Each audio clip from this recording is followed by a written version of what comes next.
예, 창세기 39장 1절에서 6절의 말씀입니다.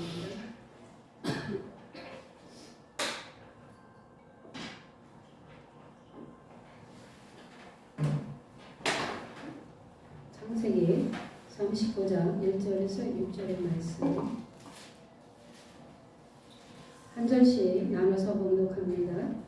요셉이 이끌러 애굽에 내려가매 바로의 신이 대장 애굽 사람 보디발이 그를 그리로 데려가 이스마엘 사람의 손에서 요셉을 사니라. 여호와께서 요셉과 함께 하심으로 그가 형통한 자가 되어 그의 주인 애굽 사람의 집에 있으니 그의 주인이 여호와께서 그와 함께 하심을 보며 또 여호와께서 그의 범사에 형통하게 하심을 보았더라. 요셉이 그의 주인에게 은혜를 베풀어서 전에 그가 요셉을 가정 총무로 삼고 자기의 소유를 다 그의 손에 위탁하니 그가 요셉에게 자기의 집과 그의 모든 소유물을 주관하게 한 때부터 여호와께서 요셉을 위하여 그 애굽 사람의 집에 복을 내리심으로 여호와의 복이 그의 집과 밭에 있는 모든 소유에 미치니라. 주인이 그의 소유를 다 요셉의 손에 위탁하고 자기가 먹는 음식 외에는 가져가지 아니하였더라. 요셉은 영모가 변하고 아름다웠더라. 아멘. 하나님 감사합니다. 오늘 주신 말씀 가운데 요셉의 형통의 축복이 우리 올리브 교회와 주의 백성들 가정과 일터와 사업장에 특별히 남편 위에 주님의 축복이 부어지기를 선포합니다. 하나님 그 형통의 복이 이 시간에 풀어지기를 간절히 소망하며 축복하며 예수님의 이름으로 기도합니다. 아멘. 우리가 요셉이라는 인물은 너무 잘 압니다. 늘 우리가 말씀을 통해서 배웠지만 요셉은 뭐예요? 꿈꾸는 자였어요. 그러니까 사명이 뭐예요? 꿈꾸는 거였어요. 근데 이제 하나님이 어린 시절에 사명에 그 부르심을 주셨어요. 그것이 어린 시절이다 보니까 잘 간직하고 이루어질 때까지 기도해야 하는데 그거 품지를 못하고 그냥 입으로 얘기를 한 거예요. 근데 우리가 다 모든 사람이 그 얘기를 들으면 성숙하고 인격이 되면 상관이 없어요. 근데 인격이 안 되어 있어요. 우리는 성장하는 과정이잖아요. 늘 우리는 우리 몸도 커야 하고 키도 자라야지만 성품과 인격도 성장이 돼야 하거든요. 근데 그것을 형들이 들었을 때는 이해가 안 가요. 형들도. 저 조그만 것이 제일 막내가 뭔 소리야 이렇게 된 거예요. 그 입을 한번 잘못 말하는 계기가 돼서 이제 그걸로 인하여 고난과 시련과 많은 과정을 거치게 됩니다. 요셉이 39장에는 국무총리가 되는 가정 총무가 되는 과정입니다. 근데 우리가 이 39장을 보면 그래 요셉은 뭐 형통한 복이 부어져서 하나님과 함께 하시더니 잘 출세했네. 이제 출세한 거야 이제 지금. 옛날에는 뭐예요? 장원급제한 거야. 쉽게 말하면. 그러면 그 동네는 뭐예요? 잔치 벌리거든요. 그 집안에서 잔치를 벌려요. 그리고 현수 막 동네 입구에다 막 요셉은 가정 총무가 국무총리가 됐다. 그래가지고 장원급제 이렇게 붙이기도 합니다. 39장만 보면 그래요. 근데 우리가 요셉의 어린 시절에 꿈꾸면서 오는 과정이 있어요. 근데 꿈꿔서 나중에 자라면서 어떻게 됐어요? 늘 형들은 요셉을 뭐 했어요? 싫어하는 것보다 미워했어요. 왜? 맨날 아버지 무릎에 있는 자예요. 그러니까 옛날에는 어른들이 막내를 참 이뻐했어요. 내가 죽으면 저 막내는 불쌍하노라 해서 애틋한 그 부모님들이 사랑을 줬어요. 왜냐면 우의 형제들은 다 먹고 자랐잖아요. 근데 막내는 늦게 낳잖아요. 그럼 부모가 언제 돌아가실지 모르니까 막내들을 굉장히 부모 입장에서는 불쌍히 여기서 좀 예뻐했어. 근데 형들도 성숙하지가 못하니까 그것을 봤을 때 좋은 시선으로 보지 않는 거예요. 좀 약간 꼴보기 싫은 거야. 아무리 내가 형제라 할지라도 이 형제가 많으면 그래요. 그래서 이제 꿈을 꾸고 그 입을 잘 돌리는 그 대가 지불이 만만치 않습니다. 그래서 나중에는 형제들이 뭐예요? 모함을 합니다. 야, 우리가 저 묘한 꼴보기 싫은 저 인간 온다 해서 뭐예요? 구덩이다 확 집어넣어요. 근데 그 형제 중에도 양심적인 사람이 있어. 그래서 아예 안 돼. 생명의 위협을 느끼면 안 되고 그러다가 큰일 나 이러면서 유다가 그렇게 한 거죠. 그럼에도 불구하고 어쨌든 뭐예요? 구덩이에 빠졌습니다. 다행히도 뭐가 없어요? 물이 없어. 그래서 살아납니다. 여러분도 잘 요셉을 통해서 여러분들도 어린 시절에 수많은 시간 속에서 죽음의 고비를 이렇게 겪었습니까? 사명의 부르심 있는 자들은 여러 번 고비가 있습니다. 마귀는 그 사명을 하나님이 우리에게 준 사명을 감당하지 못하게 엄마 태아에서부터 엄마 뱃속에 들어가는 동시에 그때부터 뭐하냐 마귀가 공격합니다. 물론 그게 이제 우리 가게로부터 내려온 섬겼던 신들이 끊임없이 우리를 생명을 앗아가려고 합니다. 그런데 여러분 우리가 보이지 않는 영역에서도 하지만 보이는 사람에게서도 우리가 공격을 당하는 경우가 있습니다. 그게 요셉의 가장 가까이 있는 자가 누구예요? 형들이었습니다. 가족이었습니다. 엄밀히 맞으면 이게 가족 아닙니까? 피를 나누는 가족입니다. 그럼에도 불구하고 가장 가까이서 우리를 공격을 하는 겁니다. 그래서 이제 거기서 살아남죠. 그러다가 이제 어떻게 됩니까? 요셉은 또 팔려갑니다. 노예 시장으로 팔려갑니다. 너무 요셉은 노예 시장으로 팔려가기는 너무 용모가 출출한 거예요. 너무 잘생겼어. 키도 크고 용모도 귀티가 잘 흐르는 겁니다. 약간 노예 시장에 나와도 눈에 확 띄는 거예요. 좀 깨재재하고 좀 못생기고 막 이렇게 좀 초라하게 생겨하는데 요셉은 무엇을 입어도 어떤 옷을 입어도 귀티가 나는 거예요. 기공자 그런 티가 나는 거예요. 누구 눈에 띕니까? 가장 권력 있는 그 나라의 권력 있는 보디발에게 눈에 띕니다. 여러분 노예도 좀 귀티나고 좀 총명한 것 같고 능력이 있는 것 같고 기왕이면 좀 잘생긴 이런 자를 노예로 데리고 가기를 원해요. 요셉을 발견합니다. 그러면서 요셉은 보디발의 그쪽으로 들어갑니다. 근데 이 말씀을 오늘의 말씀을 보니까 요셉은 누구입니까? 엄마가 또 4명이야. 그쵸? 요셉이 원한 건 아니에요. 참 요셉은 참 파란만장한 인생을 살아요. 아니 자기를 낳은 엄마는 봤어 안 봤어? 봤어요. 받긴 받겠죠. 근데 엄마의 사랑을 많이 충족하게 받지는 못했어요. 엄마가 키운 건 아니니까. 엄마는 뭐예요? 일찌감치 죽었어요. 애 낳다가. 옛날에는 그런 경우도 참 많아요. 그래서 그 죄의 결과입니다. 나일이 뭐 했어요? 드라미. 자기 친정집에서 섬기는 신을 가지고 나와서 엉덩이에다 깔은 겁니다. 그러다가 보니까 이게 우연일지일까? 아이 뭐 그냥 그럴 수 있겠지 할 수도 있습니다. 그런데 가장 사랑하는 요셉을 낳다가 죽습니다. 그것도 누가 저주합니까? 남편이. 여러분 가까이 하게 먼 당신인 것 같지만 가까이 있는 사람이 왼수예요. 정말 하나님 안에서 잘 돌아오면 동역자고 연합하는 자지만 그렇지 않으면 가장 가까이 있는 자가 나의 가는 길을 막는 겁니다. 아내가 가장 사랑하는 나엘이 그것을 가져오리라고는 생각도 안 했을 겁니다. 왜냐하면 요셉은 뭐예요? 어린 시절부터 쉽게 말하면 교회를 다니는 기독교 집안이야. 근데 나엘은 그래요? 아니에요. 신을 섬겼던 가정이라고. 근데 왜 해필이면 그것을 가져왔을까요? 그냥 오지. 그 타국으로 가니까 아마 그랬을 거예요. 그 동네에서 사는 게 아니라 이미 이제 나라를 움직이는 거잖아요. 그러니까 내가 살던 고향이 아니라 다른 지역으로 가다 보니까 알게 모르게 내가 섬겼던 신을 데리고 가야 한다는 어떤 그런 게 있었겠죠.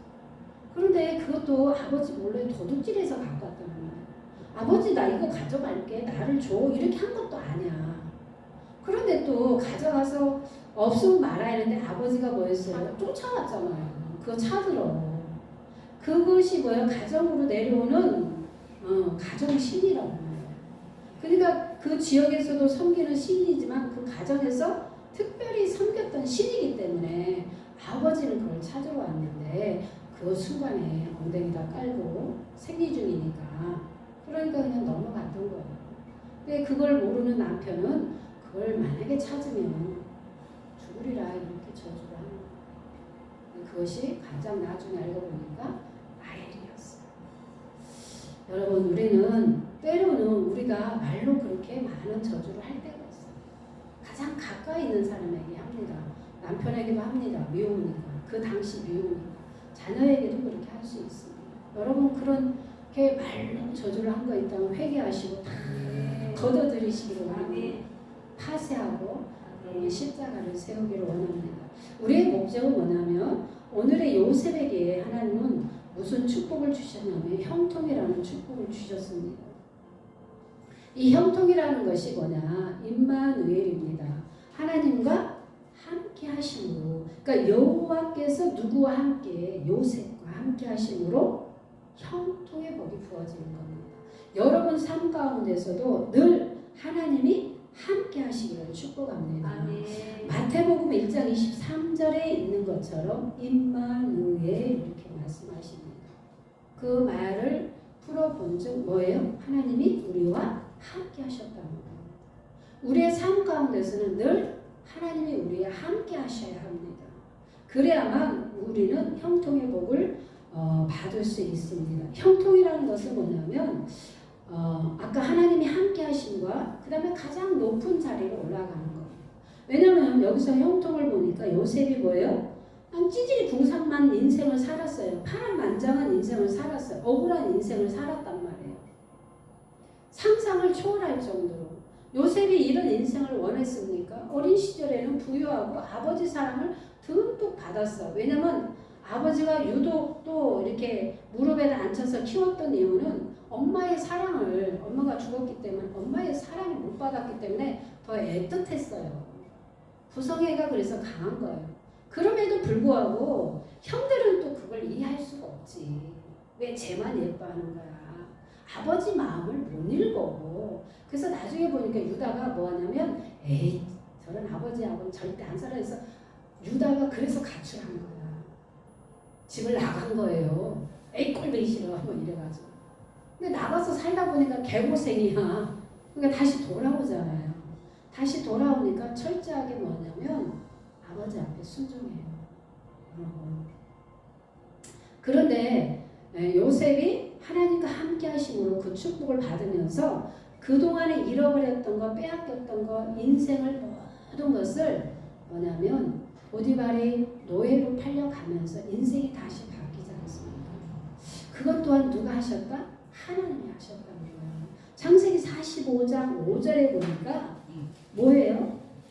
한번 볼까요? 말씀을. 근데 형들이 팔았죠. 당신들이, 그러니까 형제들이에요. 나를 이곳에 팔았다고 해서 근심하지 마소서, 한탄하지 마소서. 하나님이 생명을 구원하시려고 나를 당신들보다 먼저 보내셨나이다. 파송했어요. 선교사로. 여러분들은 일터로 파송한 거예요. 여러분 우리가 부르심과 사명이 뭡니까? 꼭 목회자가 되고 꼭 신학을 해야 하고 막 이런 게 아니에요. 일터 사역자가 있고요. 일터에 가서 충분하게 복음을 전할 게 있고 또 뭐 진짜 목회자가 돼서 사명을 부르심이 있는가 하면 사명은 다 다를 수 있습니다. 근데 하나님이 요셉을 최종적인 목적은 뭐냐면 뭐예요? 그 가정 총무로 국무총리로 현재로 말할 것 같으면 국무총리가 되는 거예요. 나라를 다스릴 수 있는 어느 정도 대통령보다는 뭐예요? 낮지만 그래도 최고봉으로 올라가는 그 단계로 가려면 요셉이 뭐예요? 가만히 아버지 무릎 위에 살다가 그냥 뭐 아버지가 주는 사랑 아버지 밑에서 살다가 보면 연약해 유약하다는 거예요. 그러려면 나중에 하나님의 부르심과 사명이 이 땅을 다스려야 하는데 그것을 감당할 수 있는 그릇이 되냐 이 말이에요. 안 되죠. 그러니까 하나님이 뭐예요? 돌려치기 하는 거예요. 훈련시킨다는 거예요. 근데 우리도 마찬가지. 하나님 우리를 형통의 복으로 주기까지는 훈련을 시키는데 그러기는 너무 또 힘들어요. 그러다 보니까 우리가 포기할 때도 있어요. 근데 이게 최고봉으로 올라가는 과정이에요. 그리고 하나님의 선하심을 이루시는 것을 뭐 하냐면 맛보는 겁니다. 그게 형통의 복입니다. 여러분에게도 형통의 복이 부어지기를 원합니다. 가장 중요한 것은 나의 삶 가운데서 늘 하나님이 함께 하시는 게 가장 중요합니다. 그러니까 하나님이 간섭하시는 게 가장 축복입니다. 내가 죄를 지었는데도 누구도 나에게 양심조차도 나에게 호소하지 않는다면 나는 뭐예요? 죽은 자예요. 내 양심이 살아서 이게 죄구나 그러면 안 되는구나 내가 하나님 앞에 죄를 지었구나 회개해야 이게 여러분. 그리고 어떤 환경에서 고난과 고통을 통해서 나에게 그 문제와 사건을 통해서 회개하기를 원하고 돌이키기를 원하신다면 그것이 하나님이 나를 사랑하시는 겁니다. 여러분 역대하 20장 20절을 말씀을 보면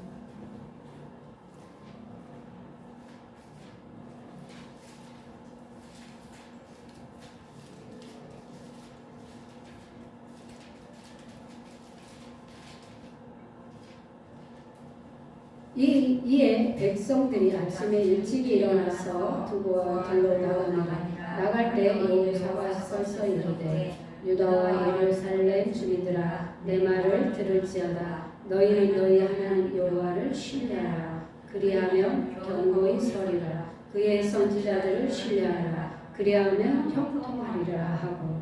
아멘. 우리가 첫 번째 요셉에게 부어졌던 그 형통의 복을 받으려면 첫 번째 어떤 걸 해야 하느냐? 뭐예요? 하나님 여호와를 신뢰하는 겁니다. 여러분 하나님과 나의 관계가 친밀함으로 형성이 안 됐는데 하나님의 음성을 들을 수 있겠습니까? 하나님이 말씀하시는데 내가 순종이 가능하겠습니까? 그렇지 않다는 겁니다. 그래서 형통의 복을 받으려면 하나님과 나의 관계가 먼저 회복이 되기를 원합니다.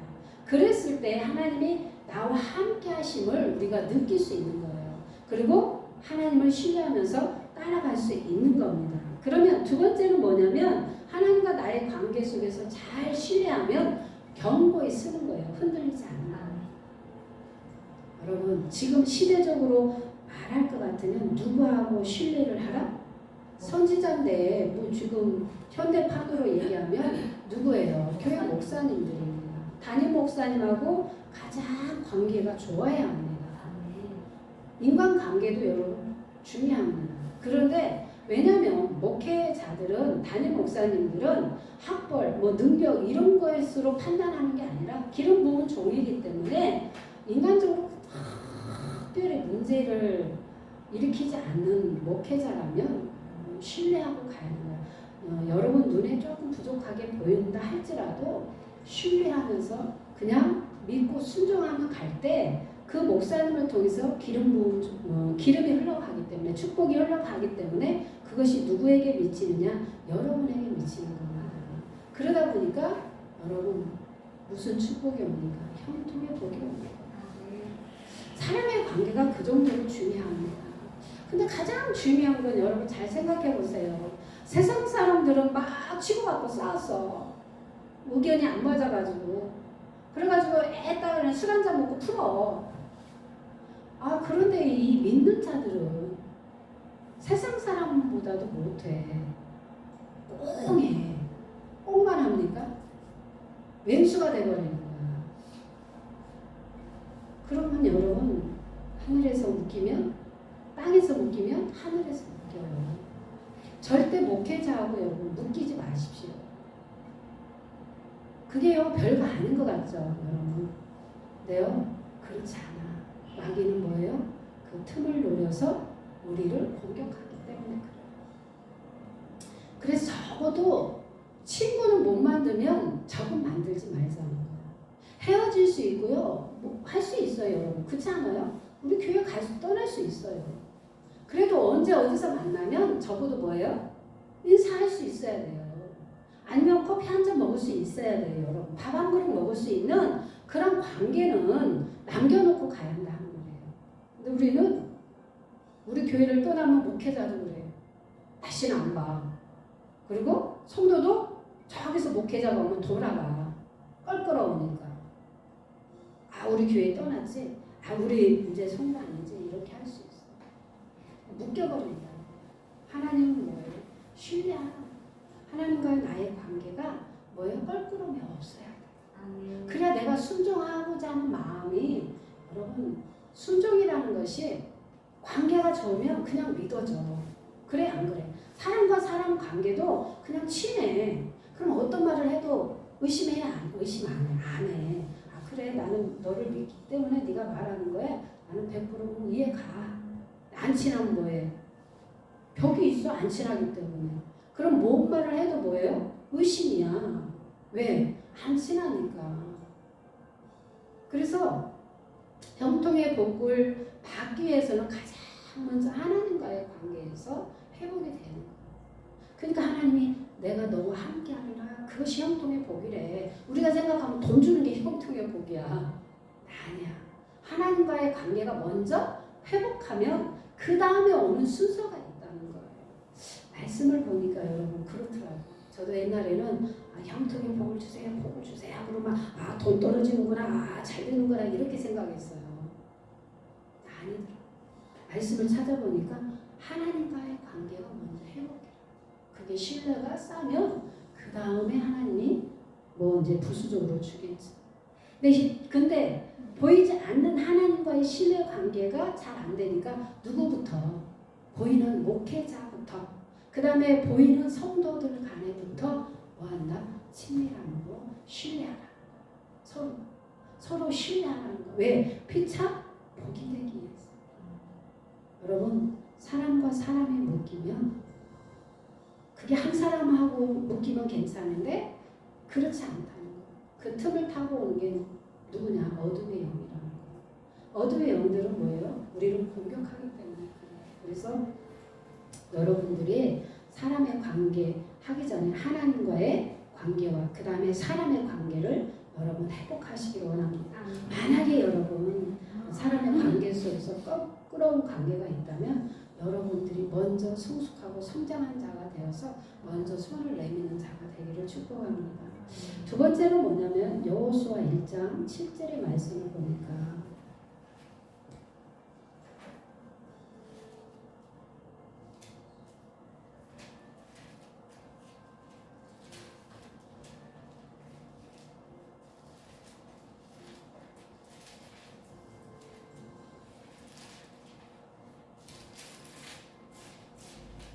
오직 강하고 극히 담대하여 나의 종 모세가 내게 명령한 그 율법을 다 지켜 행하고 오로나 자로나 치우치지 말라. 그리하면 어디로 가든지 형통하리라. 아멘. 두 번째는 뭐냐면 여러분 가장 중요한 건 하나님이 우리에게 형통의 복을 주는 과정 속에서 우리에게 명령한 게 있어요. 그게 뭐냐면 율법을 지키라는 거예요. 하나님이 주신 뭐예요? 명령과 규례, 법도를 잘 지키라는 거예요. 쉽게 말하면 말씀대로 살으라는 거예요. 말씀대로 살지 않는데 형통의 복이 온다. 그거는 조금 생각해 볼 문제예요. 나는 막 내 마음대로 꼴대로 사는데 나는 사업도 잘 되고 돈도 잘 벌어. 지금만 보면 안 돼요. 끝까지 가보면 결론은 뭐예요? 망하는 거예요. 하나님은 뭐예요? 지켜주지 않아요. 하나님과의 신뢰 관계가 되면 하나님의 법도를 잘 지켜요. 신뢰가 형성이 됐는데 여러분 하나님 말씀을 안 지키겠습니까? 하나님 말씀을 잘 지키다 보면 어떻게 되느냐? 자로나 우로나 치우치지 않는다는 거야. 이랬을까 저랬을까? 이리 갈까 저리 갈까? 이거 될까 안 될까? 보이면 믿어지고 안 보이면 안 믿어지고 그런 갈등 속에서 믿음 생활을 하는 게 아니에요. 첫 번째 뭐라고 그랬어요? 앞에 말씀해 보니까 강하고 담대하다.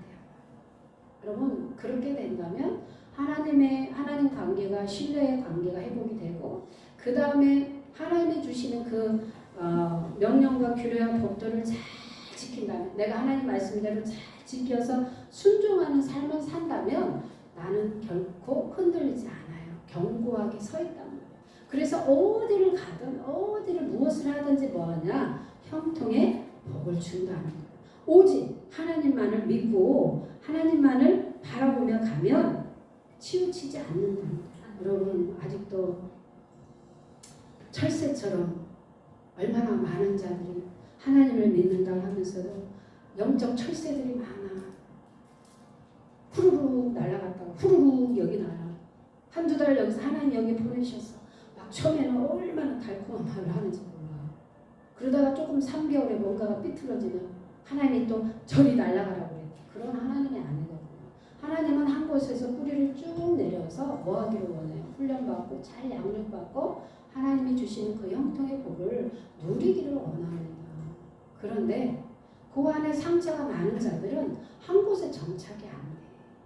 그리고 우리가 섬겼던 신들은 한 곳에 가만히 뿌리를 내리고 하나님 말씀대로 살아가는 것을 뭐예요? 못하게 해. 그래서 항상 얘기하지만 치유와 축사가 필요한 거예요. 왜냐하면 상처와 어둠의 영들이 나를 가만두지 않아. 여러분. 그런데 그것을 치유받고 축사를 받으면 우리 삶 가운데 무엇이 풀어지느냐? 자유가 옵니다. 여러분 돈이 있고 없고가 물론 중요하죠. 돈은. 그렇지만 돈이 없어도 여러분 행복할 때가 있어요. 내가 때로는 아파도 행복함을 누릴 수 있어요. 내가 암에 걸린다 할지라도 정말 하나님과 나의 관계가 형성이 되고 신뢰가 된다면 그것을 하나님이 이것 또한 나에게 주시는 거라고 하면서 흔들리지 않아. 원망하지 않아. 탓하지 않는다는 거예요. 그래서 우리는 좌로나 우로나 치우치지 말라는 거야. 견고하게 잘 세워져서 주신 사명을 잘 감당하는 여러분들이 되기를 원합니다. 똑같은 말씀이긴 하지만 왕상 2장 3절의 말씀을 보니까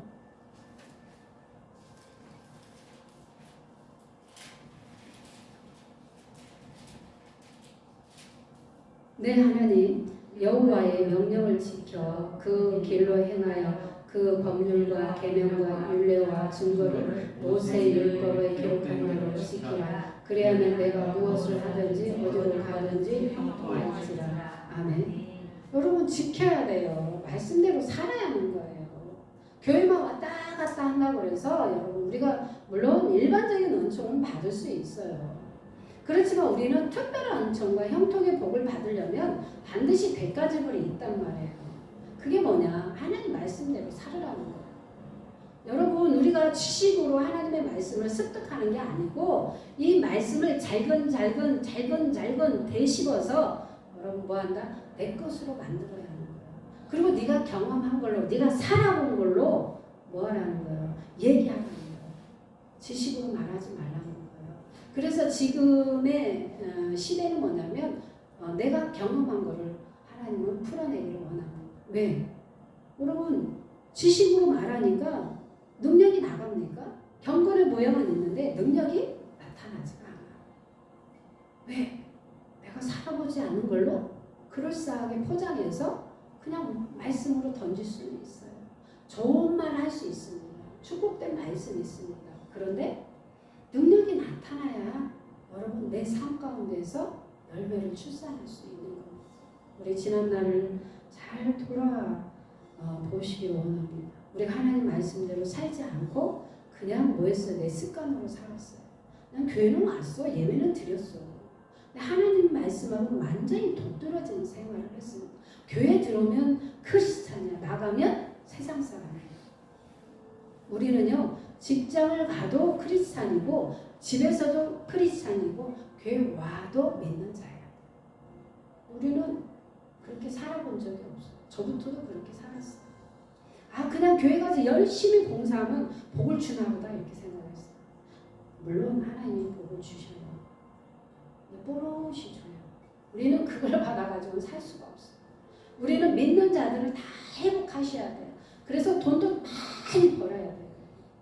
우리 돈 목적이 뭡니까? 나 잘 먹고 잘 살고 막 좋은 차 타고 큰 집 살고 나 출세해서 어깨 뽕 들어가 이런 목적에서 돈을 버는 게 아니라 하나님 나라를 위해서 돈을 벌어야 돼요.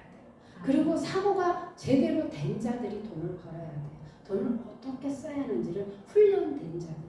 그걸 가지고 마음껏 하나님의 사역을 한다면 하나님 나라를 일으켜 세운다면 하나님의 형통의 복으로 더 많은 것을 주신다는 거예요. 그러기 위해서는 우리는 복을 받아야 합니다. 그래서 많은 자들을 우리가 살려야 합니다. 가난한 자들이 얼마나 많고 고아와 가부가 얼마나 많이 있습니다. 여러분 돈은 잘 쓰면 살릴 수 있습니다.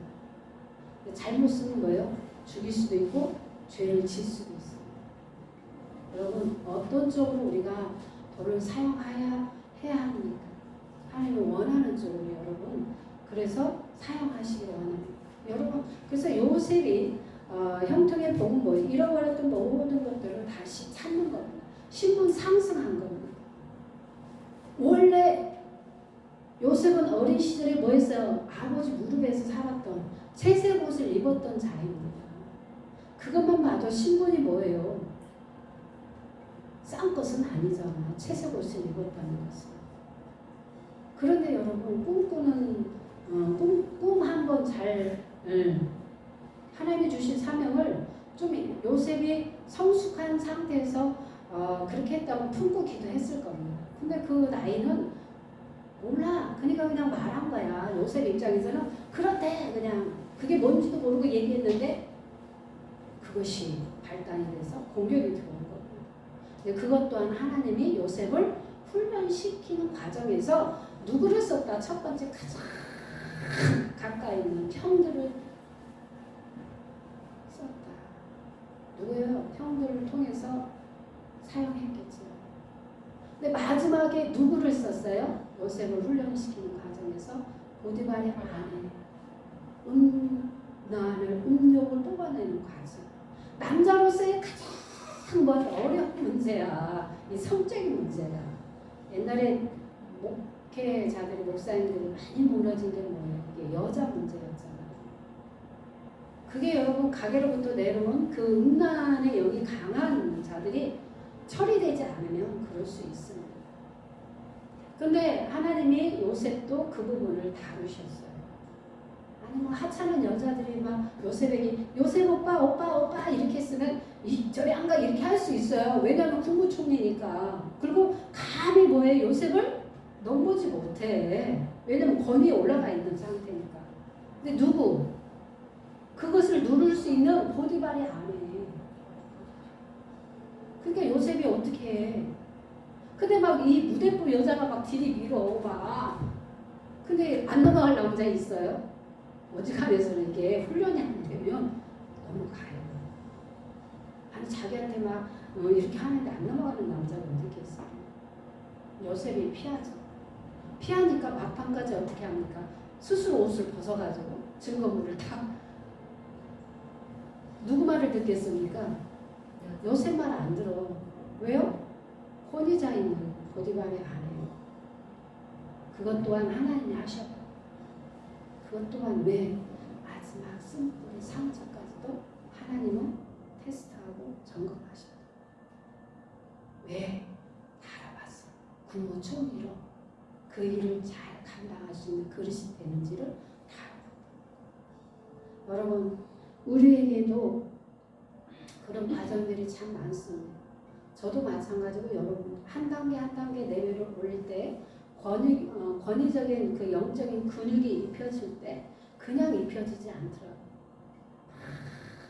반드시 사건을 주거나 어떤 문제를 주거나 어떤 것을 주거나 할 때 그것을 여러분 우리가 이렇게 앞에 직면할 때는 너무 고통스러워. 그리고 생각하기도 싫어. 그리고 쳐다보기도 싫고 다시는 기억하고 싶지 않는 상처들이 있어요. 하나님 그걸 통해서 끄집어내게 하시는 이유가 있어요. 자유케 하기 위해서, 치유하기 위해서. 우리는 그것을 잘 모르니까 나 이거 정말 나는 싫은데 이럴 때가 있어. 근데 하나님은 뭐한다? 통과하라. 죽기보다도 싫을 때가 참 많은 때가 있어요. 때로는 하나님 뭐냐면 돈으로 여러분을 우리를 훈련시키는 돈을 안 주고 그럴 때가 있는가 하면 때로는 자녀 문제로 우리를 다루시고 있어요. 그럴 때마다 우리는 그 문제를 가지고 다른 데로 간 게 아니야. 늘 하나님 성전에 나와서 하나님 앞에 뭐 해야 한다? 기도해야 한다. 하나님 첫 번째 형통의 복을 받으려니까 첫 번째 하나님 뭐라고 말씀하셨어요? 너와 나와 신뢰, 친밀함으로 형성이 돼. 네가 그럼에도 불구하고 나랑 관계가 깨지지 않겠느냐? 네가 그럼에도 불구하고 나를 믿고 따라올 수 있겠느냐? 야, 잘 나갈 때는 너와 나의 관계가 참 좋은데 어떤 사건을 통해서 에이 막 깨고 나갈 거냐? 얼마나 많은 환경 속에서 우리를 다루십니까? 우리는 그 깊은 뜻을 바로 깨달은 지혜로운 자가 돼야 합니다. 근데 우리는 항상 시간이 지나고 나서 당하고 나서 그때서 그거요. 네, 이렇게 되는 거예요. 그러니까 돌고 돌아서 어떻게 해요? 시간 낭비, 돈 낭비 막 하다가 돌고 도는 인생 하다 보니까 뭐만 먹었어? 나이만 먹었어. 너무 젊은 시절에 너무 무지한 거야. 좀 빨리 깨달아야 하는데 고집, 아집이 세잖아요. 젊은이들이. 그러다 보니까 많은 세월을 가게 됩니다. 여러분 지혜로운 자가 되기를 원합니다. 지혜로운 자는 앞에 간 자를 보고 따라가는 겁니다. 왜요? 그래도 앞에 간 자는 시행착오를 겹쳐서 실수를 더하기 위해서 가지 않습니까? 선배들을 여러분 따라가는 이유가 있습니다. 물론 모든 선배가 다 지혜로운 자는 아닙니다. 그래서 우리에게는 무엇이 필요합니까? 분별이 필요한 거예요. 누가 여러분 나에게 흉계할 때 어떤 얘기를 할 때 나를 진짜 사랑하는 마음으로 여러분 야단을 치는지 진짜 영혼 없이 그냥 야단 치는지를 잘 분별하시는 거예요. 여러분 약은 쓰다. 징계는 쓰다.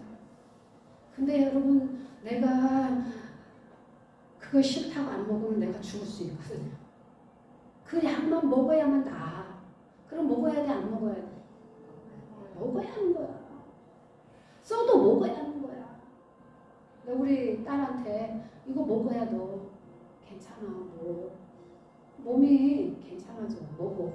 아 쓰니까 안 먹어. 에이 안 먹어. 약은 뭐예요? 써도 먹어야 하는 거야. 먹기 싫어도 먹어야 하는 거야. 왜? 근데 그 약을 먹어야 돼. 우리는 날마다 무슨 약을 먹어야 하느냐? 신부약을 먹기를 원합니다. 마음병 통치하게 됩니다. 여러분 성경을 많이 눈으로 읽고 입으로 읽는 다음에 여러분 눈이 회복될 것을 눈 시력이 회복될 것을 그런 마음이 오더라고. 눈 나쁜 자들이야 다 성경을 읽어라.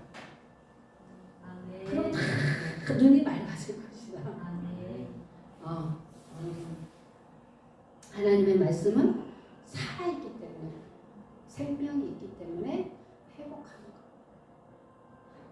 그 다음에 여러분 역대하 26장 5절의 말씀을 보면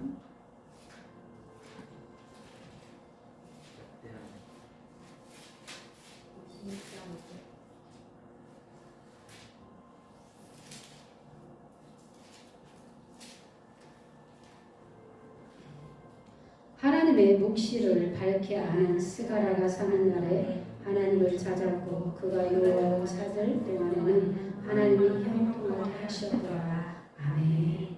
하나님을 찾기를 원합니다. 스가랴가 어떻게 했어요? 사는 날 동안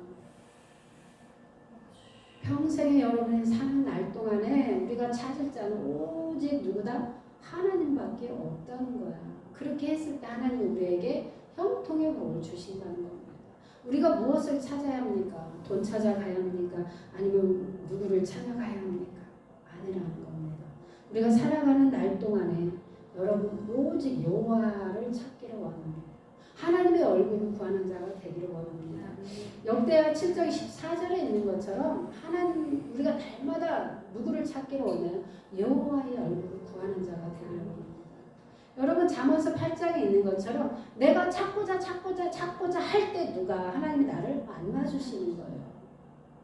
여러분 사람의 관계에도 잘 보십시오. 매일 보는 사람이 좋을까요? 어쩌다 뭐 3년에 한 번 보는 친구가 좋을까요? 매일 보는 사람이 좋아요. 매일 보는 사람은요 좋은 꼴도 보고 좋지 않는 것도 봐요. 그렇지만 뭐예요? 그 안에 뭐가 쌓냐면 신뢰 관계가 회복이 돼요. 쌓여요. 여러분 어쩌다 한 번 보는 친구가 신뢰가 있어요? 없어요. 자주 보는 사람은 단점도 보이지만 그 정도로 뭐예요? 신뢰가 쌓여요. 그래서 조금 오해하거나 조금 말하는 어떤 의도를 매일 보는 사람은 말을 했을 때 이해가 가요. 어떤 의도라는 것을 알아. 근데 어쩌다 보는 사람이 말하면 시험 들 수 있고 상처받을 수 있고 이해가 안 갈 수 있죠. 왜? 우리가 그 사람에 대해서 잘 모르니까 어떤 말을 하게 되면 이해하기보다는 뭐예요? 의심하게 되고 오해하게 되는 확률이 참 많습니다. 하나님과 나의 관계가 친하면 아빠 우리가 그럴 수 있어요. 그런데 어떻게 하나님 앞에 그렇게 얘기할 수 있어? 어떻게 하나님 앞에 그런 말을 할 수 있어? 이렇게 할 수 있어요. 근데 여러분 우리가 친하면 그렇다고 해서 매번 모든 일에 그렇게 싸가지 없게 하는 게 아니잖아요. 요즘 아이들은 뭐예요? 아빠 이래. 그 정도로 요즘 아이들은 아버지의 관계가 어느 정도 친밀함이 형성이 돼 있어요. 그렇지 않아요? 우리가 아빠 그러면 이상해. 나이 50 먹은 사람이 아버지한테 아빠, 엄마는 좀 그래도 괜찮아요. 근데 아빠, 그러면 조금 어색해요. 우리 세대는. 근데 우리 딸의 세대는 뭐예요? 아버지 그러면 이상해. 야 징그럽다. 아빠라고 해라. 뭐예요? 점점점 시대가 가면서 옛날에는 아버지 앞에 가는 게 내 아버지임에도 불구하고 부담스러운 거예요. 그리고 무서워요 아버지가. 늘 아버지는 뭐였어요? 우리를 징계했잖아. 말 안 들으면 엄마가 말하는 것보다 아빠가 이놈의 새끼 그러면 저기 가다가도 싸우다가도 멈춰. 왜 그럴까요? 그 아버지라는 말 안에는 권위가 있어요. 근데 지금 현재 아빠라는 그 말에는 뭐가 있어요? 친밀함이 있어요. 그 차이입니다. 그래서 우리 형제들 간에도 막 싸우다가 아버지가 회차리 들고 온다 그러면은 누가 뭐라고 할 것 없이 동시에 다 멈추는 거예요. 왜요? 무섭거든요. 아버지가. 그래서 아버지 앞에 우리 세대는 드물어요. 아버지 그 무릎에 앉아서 여러분 잘한 자들이 되게 많지 않아요. 형제도 많지만 그 아버지 앞에 감히 밥상도 같이 밥 안 먹었던 시대가 있었잖아요. 여자들은 따로 밑에서 먹고 아니면 부엌에서 먹고 남자들만 여러분 아들 하던 시대에는 아버지하고 우리 오빠하고만 밥 먹고 우리는 그냥 조그만 상에서 먹고 아니면 바닥에서 먹고 이런 식으로. 그럼 반찬도 벌써 달라. 우리 아버지 상에는 고기가 있는가 하면 우리는 풀떼기밖에 없어. 그래도 아버지 그 고기 좀 주세요 할 수가 없어요. 무서워서 말을 못했던 시절이에요. 누구나 대한민국의 모든 아버지는 그 권위 위에 이게 있어요. 그러다 보니까 가까이 하기엔 먼 당신이 된 거예요. 우리 아버지임에도 불구하고 아버지 이렇게 별로. 제가 우리 아버지를 불러가도 아버지 식사하세요? 이 얘기는 했던 것 같아요. 아버지 뭐 했어요? 아버지 뭐 이렇게 별로 친밀함이 없어요. 근데 그것이 누구하고의 관계 속에서 아버지 하나님의 관계도 친밀함이 형성이 안 되더라고요. 그래서 막 기도하다가도 내가 이러면 아버지가 나를 때릴까? 하나님 나를 벌할까? 막 이런 잘못된 생각들이 있을 수 있어요. 그런데 영적으로 깨닫고 이렇게 세월이 지나면서 보니까 말씀을 보니까 그게 아니에요. 우리는 육신의 아버지의 관계와 이꼬로 누구와 관계가 연결되느냐? 하나님하고도 관계가 연결이 되더라고요. 여러분, 내가 자립심이 강해가지고 우리 육신의 부모한테도 단련소를 해본 적이 없다고 그러잖아요. 나도 필요한데 나 그거 줘 이렇게 해본 적이 별로 없어. 최소한의 우리 엄마가 공급하면 그걸로 끝난 거였어요. 그런데 그러다 보니까 여러분 하나님 앞에도 구하지 않아요. 어떤 마음이냐? 하나님이 알아서 주겠지. 하나님이 알아서 주는 것은 일반 은총이야. 누구나 다 주는 거. 우리가 그걸 가지고 먹고 살 수는 있을 수도 있지만 그거 가지고는 안 되는 거야. 우리에게는 특별한 은총이 부어지길 원하고 형통의 복이 부어지길 원해요. 그 뭐야? 그게 풍성하다는 거야. 풍성한. 여러분 먹을 게 많고 풍성하면 1차적으로 누구부터 배가 부르냐? 나부터. 아니 나부터 배가 고픈데 누굴 줍니까? 그러니까 내가 풍성하니까 내가 배부르니까 음식은 뭐예요? 오래 두고 먹는 게 아니에요. 상하니까. 옛날에는 냉장고도 없던 시대잖아요. 지금에 있지만. 지금도 마찬가지예요. 냉장고에 오래 가 있으면 맛이 없어요. 그래서 옛날에는 배고픈 시절이니까 몽땅에 한번 하면 기회는 이때다. 두고두고 먹어야 한다고. 요즘 그렇게 하면 돼야 하는데 안 돼. 내가 배부르니까 누구를 볼 수 있어. 옆에 사람을 이렇게 볼 수 있는. 그래서 나눠주는 거. 아 이거 너무 혼자 먹겠으니까 좀 나눠줘 이렇게 하는 거죠. 우리는 그렇게 하나님 앞에 풍성함으로 받으셔야 돼요. 그래서 옆에 사람도 도와주고 저기도 도와주고 부모 형제도 도와주고 이렇게 하는 것이 그러기 위해서는 하나님과 나의 관계가 먼저 회복해야 합니다.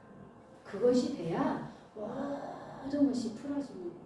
우리는 하나님의 관계는 두 번째고 그냥 무조건 돈 주세요, 돈 주세요. 막 무조건 그냥 나 출세하게 그냥 도와주세요, 도와주세요. 아 우리 아들 학교 가게 막 도와주세요, 도와주세요. 이렇게만 우리가 그냥 보여지는 것만 우리가 하나님 앞에 구하는 자가 될 때가 많았어요.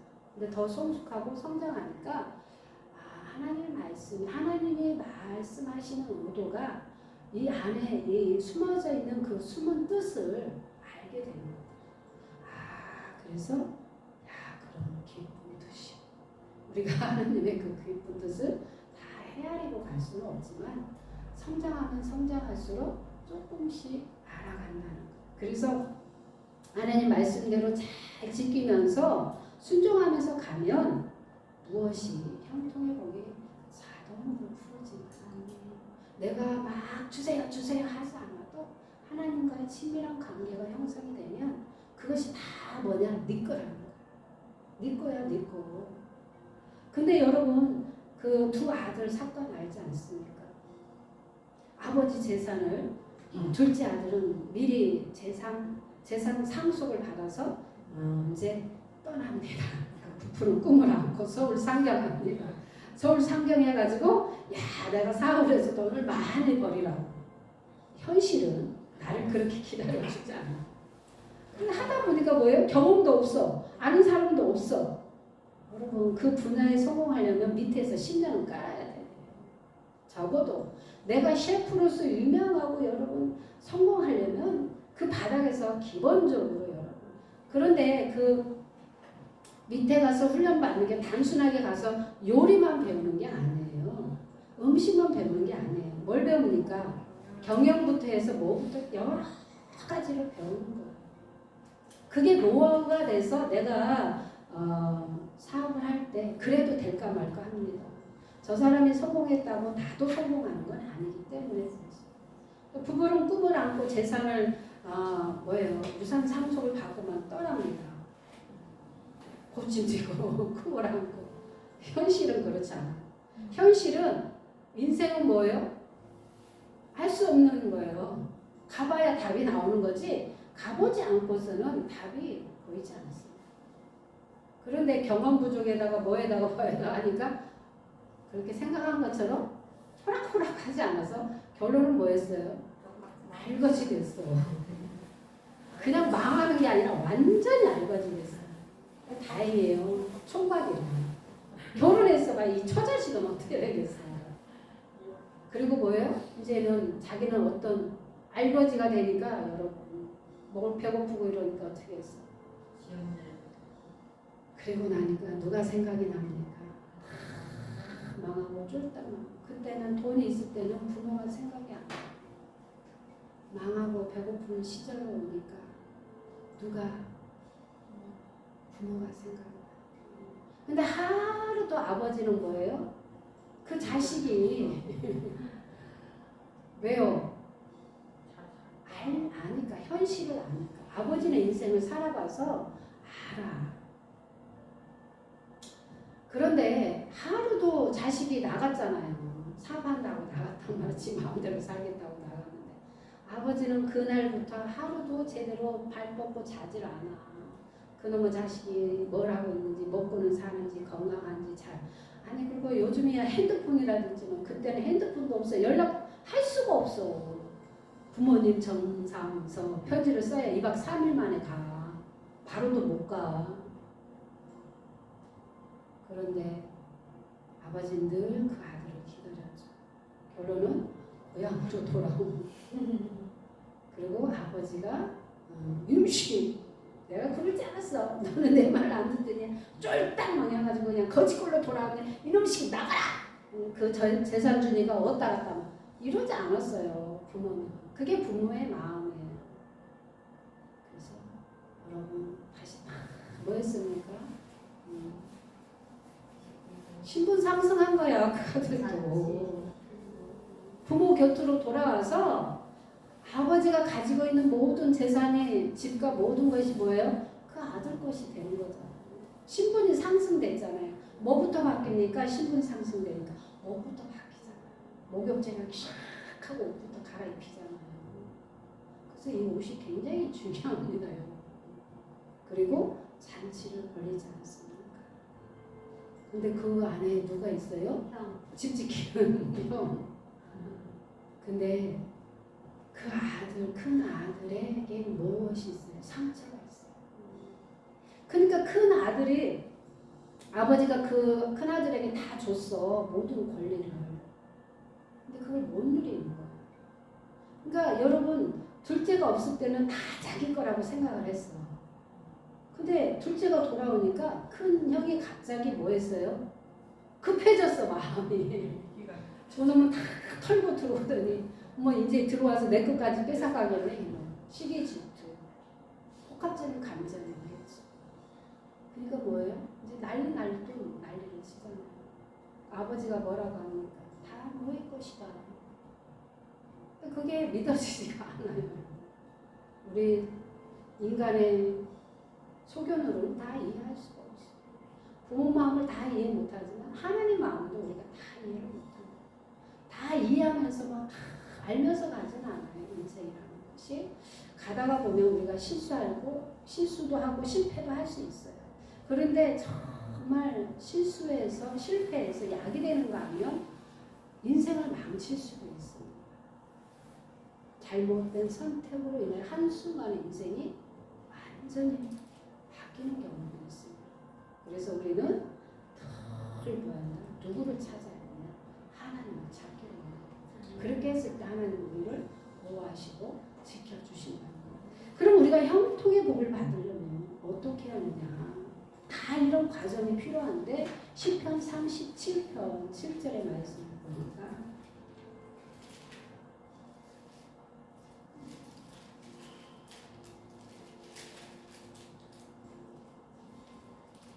7절 여호와 앞에 잠잠하고 참고 기다리라. 자기 길이 형통하면 악한 길을 미루는 자 때문에 불평하지 말지어다. 아멘. 하나님의 형통의 복을 주는 과정에서 무엇을 하시길 원하느냐? 참고 기다리라. 여호와 앞에 잠잠히. 이게 뭐냐면 하나님의 성전에 나와서 잠잠히 하나님 앞에 기도하라는 거야. 어디 가서 막 누구 때문에 뭐 때문에 싫은 이렇게 하라는 게 아니야. 그때는요 입을 다물고 여호와 앞에 잠잠히 인내하면서. 여러분 인내가 가장 힘듭니다. 인내의 터널을 우리가 터널을 뭐라고 그래야 돼요? 통과하기까지는 가장 힘들어. 저도 해보니까 이게 인내가 안 돼. 막 속에서 촛불 나고 막 자기 스스로 자기를 볶아서 자기를 막 그러다가 안 되면 옆에 사람한테 공격하고 막 말로 행동으로 막 이래 분노 혈기가 막 그때서 올라오는 거야. 자기 뜻대로 안 되니까. 힘들어요. 내가 언제까지 뭐 참고 기다려야 합니까? 아버지 주려면 팍 지금 주지. 하루라도 내가 젊었을 때 주지. 늙어서 주면 뭐해? 다 필요 없는데. 우리가 이 조급한 성격으로는 하나님의 뜻을 이해할 수가 없어. 그러니까 막 하나님 앞에 내가 막 소리도 질러보고 막 어긋장을 나오기도 하고 막 삿대질을 한번 해보기도 하고 해보기도 하잖아. 근데 하나님은 아무 소리를 안 하셔. 인내하라 이렇게만 하셔. 내가 언제까지 내가 아버지 이 과정을 10년 15년 막 20년 왔는데 언제까지 그래도 하나님 끝쪽을 안 해. 나는 더 이상 속지 않으리라. 너는 맨날 한다고 하면서도 너는 바로 없고 했지 않냐. 나는 더 이상 너에게 속지 않아. 그냥 인내하라. 더 환장해. 더 미치는 거예요. 근데 하나님은 우리가 중요한 게 있어요. 다른 데 가서 엎드리고 잠잠하면 이 결과가 안 나와. 출산이 안 돼. 열매가 나타나지. 근데 하나님은 반드시 당신 앞에 오라는 거야. 여호와 앞에. 근데 우리는 여호와 앞에 오지 않아. 성전에 오지 않아. 어디 가냐? 병원 가고 뭐 어디 가고 누구 만나러 가고 막 신령한 사람 만나러 가. 예, 그럴 때도 있어요. 반드시 필요합니다. 가장 중요한 것은 어떤 사건과 문제가 있고 내가 정말 이 문제를 스스로 해결할 수 없다면 1차적인 것은 하나님 앞에 나오라는 거예요. 막 하나님 앞에 다 상소문을 올려. 막 다 편지를 써. 그게 뭐냐면 기도예요. 나다다다다다 막 해. 그러다 보면 하나님이 우리가 기도할 때 하나님이 하늘에서 기도를 들으신대잖아. 우리는 이 땅에서 뭐 해야 돼? 하나님 앞에 나와서 뭐 해야 돼? 기도해야 돼. 기도가 쉽지 않더라고 해보니까. 쉽지 않아. 자기 자신 싸움과 인내하고. 여러분 같이 살 때는 그래도 좀 나아. 혼자 하려고 하면 3시간이 너무 길어. 혼자 여기서 막 뛰면서 해. 그래서 가만히 있으면 가만히 기도하면 너무 힘들어. 더 길어져. 그만 움직이는 거야. 살도 빼고 운동도 하고 일석이조 3적을 하는 거야. 그래서 하나님 앞에 나와서 잠잠하고 참고 기다리라. 이게 다 뭐냐면 인내거든요. 똑같은 말을 뭐예요? 반복적으로 하는. 그 정도로 뭐예요? 인내는 뭐 한다 그래 옛날에? 참으면 뭐 한다 그래? 옛날에 과부들을 뭐 했어? 은장도를 가지고 참으리라. 뭘 참아? 그래야만 그게 안 되면 뭐 한다? 칼로. 그 정도로 여러분 그 성욕을 참기가 그것도 쉽지 않은 거예요. 그러니까 옛날에는 자결하라고 그랬어요. 여자들은 지키라고 순결을 지키라. 그래서 여자들에게 은장도를 주는 거예요. 못 참거들랑 스스로 그냥 제가 하면 되지. 못 참으면 정정당당하게 그냥 재혼을 하면 되잖아. 근데 그때 시절은 그게 허용하는 시절이 아니었어요. 그래서 옛날에 뭐였어요? 기념비도 막 열려목을 세우고 여자들을 그냥 확 묶어놔가지고 아무것도 못하게 그런 시대가 있었어요. 네? 그럴지라도 하나님은 우리에게 그렇게 명령하시는 거예요. 참고 인내하고 기다려. 그러면 누가 하시겠다는 거예요? 하나님이 하시겠다. 여러분 하나님도 인간에게 너무 많이 속아서 하는 거 봐서 하는 것 같아요. 그래서 우리가 요셉에게 부어졌던 그 형통의 복을 우리가 받으려면 어떻게 해야 하는지 우리는 말씀에서 여러분 해답을 찾기를 원합니다. 여러분 사건과 환경과 모든 것이 다 다를 수 있어요. 믿음의 분량도 다를 수 있고요. 그릇도 다 다를 수 있어요. 여러분 말씀도 받아들이는 것이 다 다를 수 있어요. 그럼에도 불구하고 원리는 같다는 거예요. 여러분 원리는 같아요. 그 공식은 똑같이 적용하면 언젠가는 여러분 해답을 찾을 수 있어요. 그리고 출산할 수 있어요. 그런 것처럼 요셉에게도 많은 과정을 거쳤어요. 여러분 뭐 채색 옷을 입고 있다가 그냥 그렇게 그냥 잘 먹고 잘 살다가 어느 날 갑자기 국무총리가 되었니라 이렇게 했다면 요셉이라는 인물을 우리가 잘 기억하지 않을 수 있어요. 그리고 우리가 요셉에게 주었던 축복을 우리에게도 부어주세요 하니까 그 속뜻은 어디에 있어요? 100가지를 모든 환경에서 훈련하는 과정에서 다 통과할 때 그때 뭐가 오느냐? 형통의 복이 오는 거예요. 여러분 우리 잘 구하셔야 돼요. 형통의 복을 요셉에게 부어줬던 축복을 저에게도 부어주세요. 그런 거한다. 모든 고난을 통과하시기를 원합니다. 그렇게 했을 때 요셉의 축복이 우리에게도 동일하게 부어지는 거예요. 그냥 가만히 있는데 아무 뜻도 모르고 요셉에게 축복을 주세요. 그래서 이름 잘 지라는 겁니다. 이름값을 하기 때문에. 그렇지만 그럼에도 불구하고 우리가 주어진 환경 속에서 잘 감당한다면 여러분 빠른 속도로 우리에게도 동일한 은혜가 부어지는 것을 경험하시길 원합니다. 여러분 요셉이라는 것은 형통이라는 것은 번영하다, 잘 되어간다, 평탄하다. 처음에는 이렇게 굴곡이 있고 힘들고 어려울 수 있습니다. 근데 시간이 가면서 그것을 하나님 말씀대로 명령과 규례를 잘 지켜 순종하면서 가니까 하나님을 신뢰하면서 가니까 하나님이 말씀하신 것을 믿고 참고 기다리고 인내하면서 가니까 어떤 길이 보이느냐면 번영의 길이 보이는 거예요. 잘 되는 것이 보인다. 어메 보인다. 어머 되네. 오 진짜 됐네. 이렇게 된다는 거예요. 하루아침에 되지 않습니다. 여러분. 그래서 이게 찰나르 뭐 이렇게 하는데 잘 되어간다, 번영한다, 평탄하다 이런 말씀이 있는 게 뭐냐면 형통이라는 것입니다. 여러분 어떨 때는 형통이라는 것은 좋다, 적당하다, 뭐 돌발하다, 번영하다 이런 것이 쓰여 있기도 합니다. 이 말씀처럼 우리에게만 축복이 오는 것이 아니라 그 축복을 통해서 우리 부모 형제들에게도 동일한 축복이 흘러가기를 원합니다. 우리는 축복을 운반하는 자입니다. 영광을 운반하는 자입니다. 재정을 운반하는 자들이 되기를 원합니다. 우리는 중간에 중개자 역할을 하는 거예요.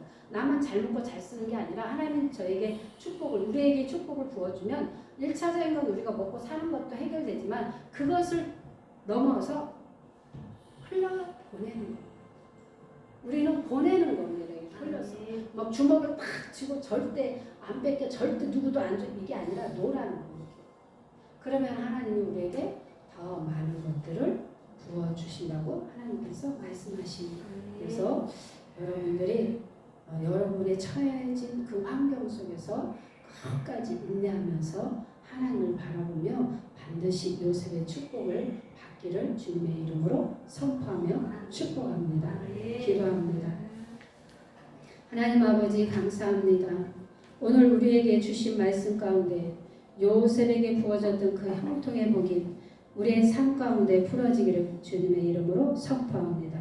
주님, 우리에게도 올리브 교회와 또한 하나님 주의 백성들 가정과 일터와 사업장에게도 동일한 은혜가 부어지기를 주님의 이름으로 선포합니다. 주님, 우리는 축복을 운반자이고 영광을 운반자이고 하나님 우리는 재정을 운반자입니다.